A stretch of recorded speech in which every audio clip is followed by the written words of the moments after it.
Yes, just like that. This will be more than enough to assassinate Varka.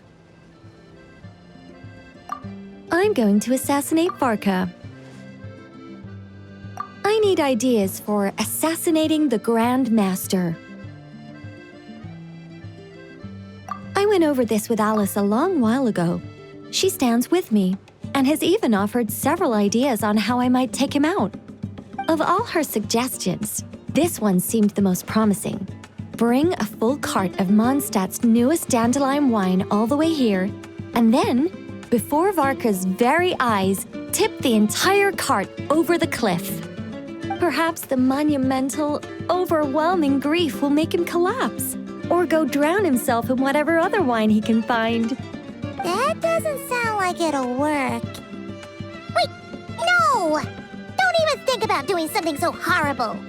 When writing a novel, the author, naturally, seeks to be as extravagant as possible, especially when writing detective novels. If the opening lacks a striking turn, how is the rest of the plot meant to unfold? Alas, this will be my final attempt at writing detective novels. Oh, I suppose they call them crime novels in Inazuma. In any case, they all tell of crime. There's hardly a meaningful distinction. I also discussed it with Barbie, but our novel writing sessions always evolve into crime planning sessions. Methods of crime and puzzles of deduction. We have explored plenty of those, yet the plot would not advance. The Angel Killer case. Try as they might, the culprit remained elusive. The desperate detective rushed into the crowd, then shouted the revered names of the 4 great rulers at the sky. Whoosh! Pitter-patter. Boom! Detective and murderer reduced to ash. What kind of writing is that? Doesn't that leave no room for deduction at all? Of course there is. It was only through painstaking deduction that the detective finally discovered the names of the 4 great rulers, learning also that shouting them at the sky would inevitably reduce one to ash. My point exactly. Simply deducing who the culprit is has become dreadfully unoriginal. The subject of one's deductions must be something more creative.